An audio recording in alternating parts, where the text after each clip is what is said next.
UPM Deputy Vice Chancellor test wheelchair ramp. It's damn funny lah.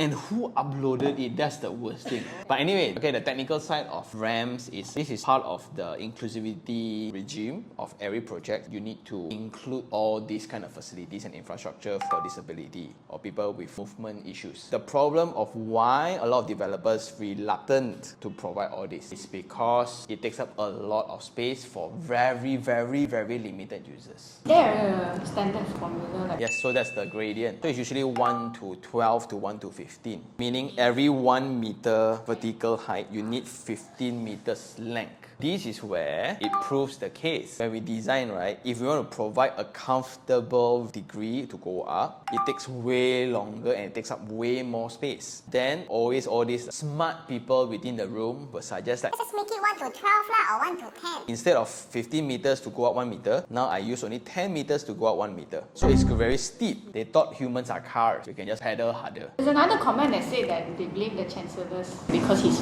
able. Meaning he's not trained to use the wheelchair. Does it make sense? No ma. It's a design fault. It's a design fault lah.